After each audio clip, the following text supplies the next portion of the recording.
నమస్తే, నా పేరు Rama. Welcome to Bojja Vismaya YouTube channel.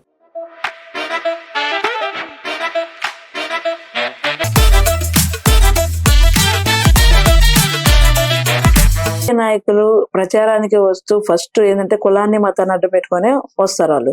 ఇలాంటి వాతావరణంలో మతపరమైన రాజకీయాలు కుటుంబ విలువలను బలపరుస్తాయంటారా, బలహీనపరుస్తున్నాయంటారా? ఇది చాలా మంచి ప్రశ్న. వాళ్ళు నమ్ముతున్నారు బలపరుస్తాయని. కుటుంబ వ్యవస్థ బలపడుతుంది, మన కుటుంబాలన్నీ అంటే వాళ్ళు అనుకునేటువంటి కుటుంబాలండి, అంటే వాళ్ళ మతస్థ కుటుంబాలండి, లేక వాళ్ళు మెజార్టీగా ఉన్నటువంటి కుంటూళ్ళు మెజార్టీ మతం, మైనార్టీగా ఉన్నటువంటి మైనార్టీ మతం బలపడుతుంది అని అనుకుంటున్నారు. అందుకనే వాళ్ళు స్టేజీలు ఎక్కితే ప్రతి ఎన్నికల ప్రచార సభలో చూడు ఏమంటారు, మన మతం ప్రమాదంలో ఉంది అంటారు. కొంతమంది సోబర్గా అంటే అది బయటపడకుండా ఉండటానికి మనం ప్రమాదంలో ఉన్నాం, మనం ప్రమాదంలో ఉన్నాం, వాళ్ళు రెచ్చిపోతున్నారు, వాళ్ళు ఆ ప్రభుత్వంతో కుమ్ముక్కయ్యారు అంటే కింద చెప్పకనే వాళ్ళు చెప్తున్నారు.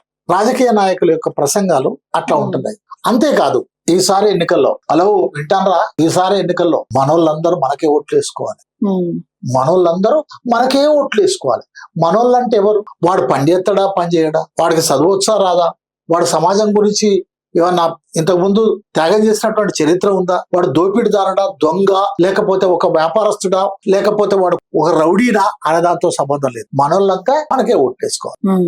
ఓటు ఒక వ్యక్తి యొక్క వ్యక్తిగత హక్కు, స్వేచ్ఛ.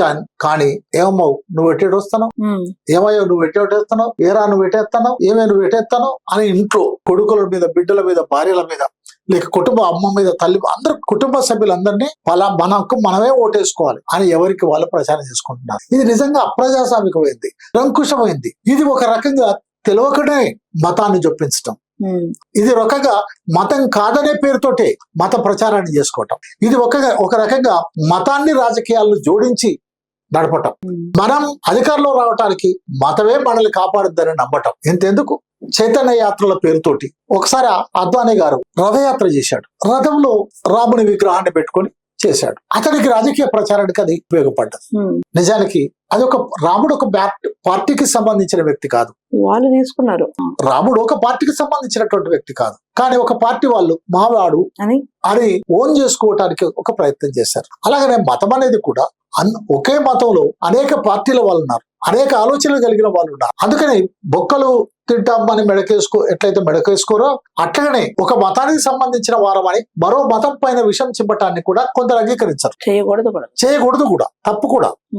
అందులో మరీ ముఖ్యంగా మనది ప్రజాస్వామ్య దేశం, మనది లౌకిక దేశం, మనది మతాతీత దేశం.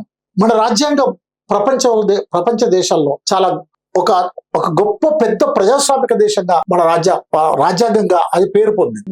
కాబట్టి కూడా కొన్ని రాజకీయ పార్టీలు రాజ్యాంగానికి కట్టుబడి ఉండాలనే పేరుతో చేస్తాయి.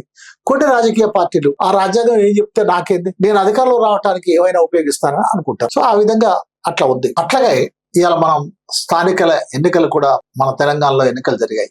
ఈ ఎన్నికల్లో మనం చూస్తే విచిత్రమైనటువంటి ఎత్తులు, పొత్తులు, జిత్తులు ఏర్పడ్డాయి. ఒక బీజేపీ వాళ్ళు కాంగ్రెస్ వాళ్ళు మా శత్రువు అని ప్రకటిస్తున్నారు, కాంగ్రెస్ వాళ్ళు బీజేపీ మా శత్రువు అని ప్రకటిస్తున్నారు. వీళ్ళిద్దరూ బీఆర్ఎస్ మాకు పడదని చెప్తున్నారు, బీఆర్ఎస్ వీళ్ళిద్దరూ మాకు పడదని చెప్తున్నారు.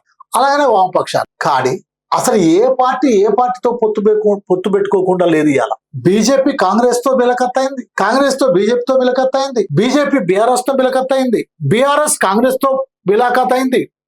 ఎందుకు అనంటే ఒక పర్టికులర్ వ్యక్తిని ఓడించడానికి, ఒక పర్టికులర్ మతస్థులను రానియకుండా చేయటం కోసం ఇలాంటి ఎత్తులు వేశారు. ఎంత ప్రమాదకరమైంది. వాళ్ళు చెప్పేటువంటి రాజకీయాల్లో కానీ, వాళ్ళు చెప్పేటువంటి మాటల్లో కానీ ఏమాత్రం వాస్తవం లేదు అని మనకు అర్థం కావటం లేదా? కాబట్టి రాజకీయ నాయకులు ఏదైతే చెప్తా ఉన్నారో అది కుటుంబ వ్యవస్థను బలహీనపరుస్తాయా అంటే ఖచ్చితంగా బలహీనపరుస్తాయి తప్ప బలపరచవు. కుటుంబ వ్యవస్థను బలోపేతం చేయవు, అవి బలహీనపరుస్తాయి. ఎప్పుడైతే కుటుంబ వ్యవస్థ బలహీనపడుతుందో అప్పుడు కుటుంబంలో ఐక్యత బలహీనపడుతుంది. ఎప్పుడైతే కుటుంబంలో ఐక్యత బలహీనపడుతుందో అప్పుడు దేశం బలహీనపడుతుంది. కుటుంబ ఐక్యతే దేశ ఐక్యత, కుటుంబ బలమే దేశ బలం. కాబట్టి వాళ్ళకి దేశంతో, కుటుంబంతో, ఐక్యతతోటి పని లేదు. వాళ్ళకు పరంత రాజకీయ అధికారంలోకి రావాలి. అందుకోసం ఏదైతే ఉపయోగించుకుంటున్నారు. కానీ మతాన్ని రాజకీయాల్లో ప్రవేశపెట్టడం ద్వారా, మతపై ఆధారపడి అధికారంలోకి రావటం ద్వారా కుటుంబ వ్యవస్థ బలపడుద్దని అనుకుంటున్నారు. అది తప్పు. కుటుంబ వ్యవస్థ బలహీనపడిపోతుంది అనేది అనుభవం తెలియజేస్తా ఉంది.